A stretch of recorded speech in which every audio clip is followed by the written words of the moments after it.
एक तरफ जहां मध्य प्रदेश में कोरोना संक्रमण अपना कहर बरपा रहा है, वहीं आपदा की इस घड़ी को निजी अस्पताल संचालकों ने अवसर मानकर दोनों हाथों से लूटमार करने में जुट गए हैं। हाल ही में बैतूल में निजी अस्पताल संचालकों ने रेट लिस्ट जारी की, जिसमें अनाप शनाप रेट तय किए गए। निजी अस्पताल संचालकों की लूटमार के चलते स्थानीय जनप्रतिनिधियों ने कलेक्टर और सीएमएचओ पर अपनी नाराजगी जताई। महाराष्ट्र की सीमा से लगे मध्य प्रदेश के आदिवासी बाहुल्य बैतूल जिले में निजी चिकित्सालयों के संचालकों के साथ मिलकर जिला मुख्य चिकित्सा अधिकारी एवं जिला कलेक्टर बैतूल की पहल पर जारी की गई कोरोना आपदा कार्यालय में निजी चिकित्सालयों की प्रतिदिन की रेट लिस्ट ने बैतूल जैसे सी क्लास के जिले में जन आक्रोश को भड़का दिया है। जहां एक और भोपाल में जनरल वार्ड का प्रतिदिन का रेट 2000 रुपये है, वहीं बैतूल में 7400 रुपये तय किए गए हैं। भोपाल में आईसीयू का रेट 5000 रुपये है। बैतूल जिले के पहाड़र मिशनरी हॉस्पिटल का जनरल वार्ड का रेट 3500 रुपये है। ऑक्सीजन वार्ड का 8000 तथा एसी वार्ड का 6000 रुपये है। बैतूल जिले में आसमान छूते रेट लिस्ट को लेकर अब स्थानीय जनप्रतिनिधियों ने गुस्सा जाहिर करते हुए कलेक्टर से रेट में संशोधन करने की मांग की है। नहीं, ये अब लोगों का सोचना है, ऐसा कुछ नहीं है। उस जो ऑर्डर निकाला है उसमें बाकी चीज़ें जो है ना हिडन है। उसमें क्या है, जैसे अभी हमने 7400 रुपये जनरल वार्ड का फिक्स किया है और पहले 3000 रुपये ही फिक्स था, तो वो 3000 फिक्स था जो 18,000 रुपये पड़ रहा था। उसमें क्या है, उस 3000 के साथ डॉक्टर्स की फीस थी, उनकी डॉक्टर विजिट थी 3000 रुपये, नर्सिंग और स्टाफ की फीस थी 3000 रुपये, 6000 रुपये जी हो गए। इसके अलावा उसका सैनिटाइजेशन का, उनका जो है ना किट का, पीपीटी किट का, ऐसे बहुत सारे चार्जेज जो है ना वो अलग से ले रहे थे और वो कुल मिला के 14,000 से 18,000 रुपये पड़ रहा था। तो हमने जो 7400 रुपये फिक्स किया है, या जो अलग अलग ऑक्सीजन बेड का इतना, इसका इतना फिक्स किया है, वो उसमें doctors fees, sisters fees, sanitization, PPT kit और सफाई कर्मचारियों का, ये सारा का सारा इंक्लूड किया है। इसलिए उनको लगता है कि वो 7400 रुपये है, एक्चुअल में वो जस्ट हाफ प्राइस की है जो ले रहे थे, और उसकी शिकायतें भी कई आ रही थी। तो ये अब उसमें ये मेंशन नहीं हुआ है, ये समझने का फेर है, ऐसा कुछ नहीं किया है, जस्ट हाफ किया है और कहीं कहीं तो हाफ से भी कम किया है। दूसरा, ऑक्सीजन के नाम पर वो लोग 4-5 हज़ार रुपये वसूल कर रहे थे, तो हमने ऑक्सीजन का भी फिक्स कर दिया है कि एक दिन में 1200 रुपये केवल वेंटिलेटर को छोड़ के सारे मरीजों से, आईसीयू वाले मरीजों से, ऑक्सीजन वाले मरीजों से 1200 रुपये से ज़्यादा आप एक दिन से नहीं ले सकते। आज बैतूल जिले के मुख्य चिकित्सा एवं स्वास्थ्य अधिकारी द्वारा बैतूल के प्राइवेट अस्पतालों के लिए प्रतिदिन के हिसाब से रेट निर्धारण किया गया।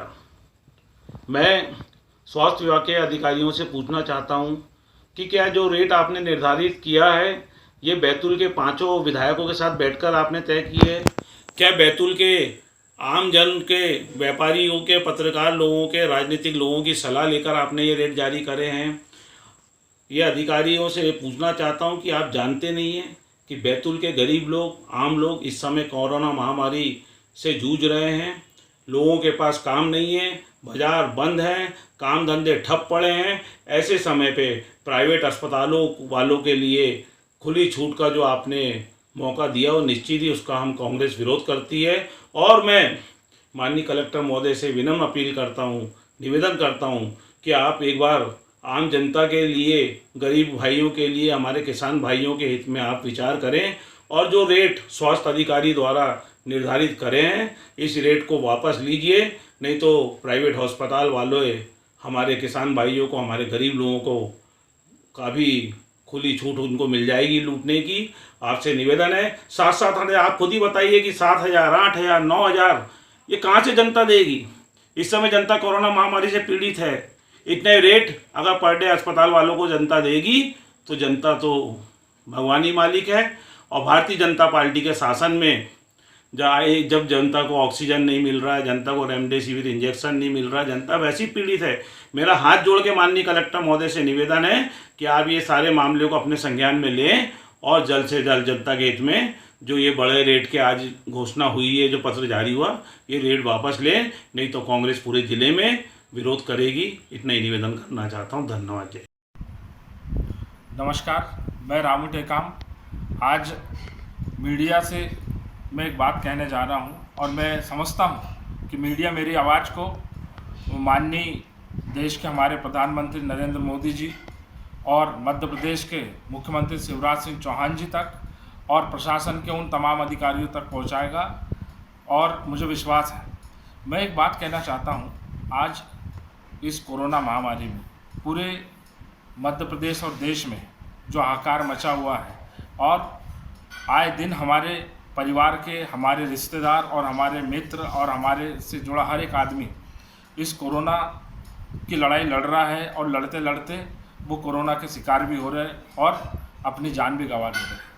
मैं आज के इस वीडियो में एक निवेदन करना चाहता हूं, जनता की तरफ से मैं अपील करना चाहता हूं, एक समाज सेवक और एक नागरिक होने के नाते, कि हमारे बैतूल ज़िले में, जो हमारा बैतूल ज़िला एक आदिवासी बहुल्य ज़िला है और यहाँ पे अधिकतर मध्यम वर्गीय किसान और आदिवासी और पिछड़ा वर्ग और दिहाड़ी मजदूर करने वाले लोग निवास करते हैं और इस कोरोना महामारी में लगातार गांव से लेकर शहर तक सभी लोग संक्रमित हो रहे हैं। परंतु आज जो बेड की कमी आ रही है, जो बिस्तरों की कमी आ रही है, जो सरकार को व्यवस्था करनी चाहिए थी, सरकार पूरी तरीके से नाकाम हो चुकी है। और रही बात प्राइवेट हॉस्पिटलों की, तो प्राइवेट हॉस्पिटलों का भी एक क्राइसिस मैनेजमेंट के द्वारा इन्होंने एक दर निर्धारित की है, जो दर हमारे मध्यम वर्गीय और हमारे गरीब परिवार के लोग वो नहीं दे पा रहे।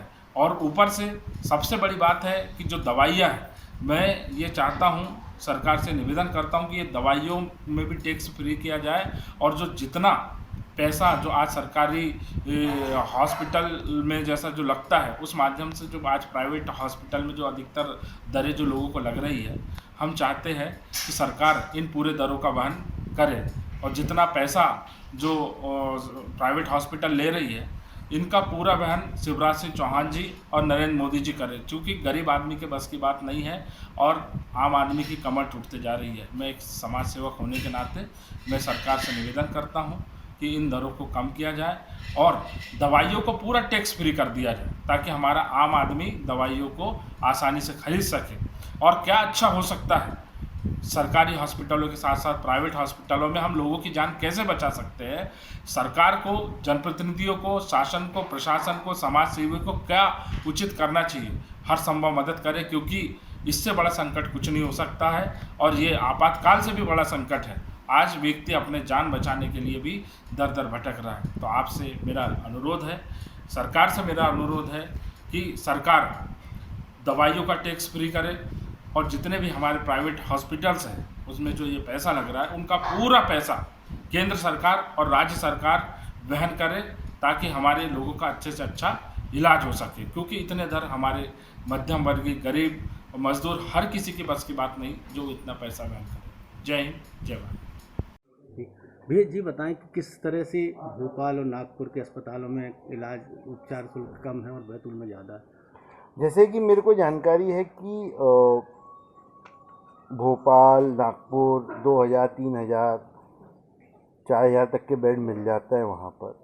और पाडर हॉस्पिटल है हमारा, यहाँ पे शायद 3 से 4 हज़ार रुपये पर डे के हिसाब से बेड मिल जाता है। तो 7400 रुपये तो बहुत ज़्यादा है। ये तो रेट जो डिक्लेयर हुए हैं, तो वो तो गरीब आदमी सोचेगा कि मैं घर पे ही मर जाऊँ, कहाँ से पैसा भरूँगा। तो शायद ये जिस आपदा के समय सरकार चाह रही है कि गरीब आदमी अपना घर बार, सोना चांदी बेच के अपना इलाज कराए, इस हिसाब से ये रेट कहे गए हैं। और ये रेट उम्मीद है कि कलेक्टर साहब इस चीज़ की गंभीरता को समझ रहे हैं और स्थिति को समझ रहे हैं और कम करा देंगे। आयुष्मान योजना का भी सब जगह लाभ नहीं मिल रहा। आयुष्मान योजना का लाभ हमारे ज़िले में पाढ़र हॉस्पिटल को है और शायद 1-2 हॉस्पिटल और है, आपने मेरे संज्ञान में डाला है। मैं कलेक्टर साहब से निवेदन करूंगा कि सारे हॉस्पिटल को आयुष्मान में जोड़ दिया जाए, ताकि जितने आयुष्मान कार्ड होल्डर हैं उनका निःशुल्क इलाज हो सके। देखिए, पहले जो हमारे यहाँ कोरोना का इलाज चल रहा था, उसमें हो ये रहा था कि जो प्राइवेट हॉस्पिटल्स हैं मनमाना चार्ज ले रहे थे। फिर माननीय खंडेलवाल जी और हम लोगों ने मिलकर तय करा कि एक रेट डिसाइड होना चाहिए। तो रेट डिसाइड करने के लिए हमने प्रशासन को बोला, लेकिन वो रेट प्रशासन ने ज़्यादा डिसाइड कर दिया। अपने ज़िले की स्थिति को देखते हुए वो रेट ज़्यादा है, तो इससे जनता में माहौल बना। तो इस रेट को कम कराने के लिए आज हमने कलेक्टर महोदय से मुलाकात करी है और उनसे कहा है कि जो भी हो ये रेट कम होना चाहिए। कलेक्टर साहब ने अपनी बात स्वीकार करी और एक समिति भी गठित करी है उन्होंने, और ये आश्वासन दिया है कि हम इस रेट को निश्चित तौर पर कम करेंगे और जो अस्पताल जिस ग्रेड का है उसके हिसाब से भी ये तय किया जाएगा कि वहाँ पे इलाज का कीमत क्या होना चाहिए और कितना चार्ज होना चाहिए। ये सब बातों को लेकर आज कलेक्टर साहब से मुलाकात हुई है और मुझे पूरा विश्वास है कि आने वाले समय में आजकल में इसका रिवाइज होगा और जो चार्ज अभी डिसाइड हुए हैं वो निश्चित तौर पर कम होंगे, जिससे जनता को राहत मिलेगी।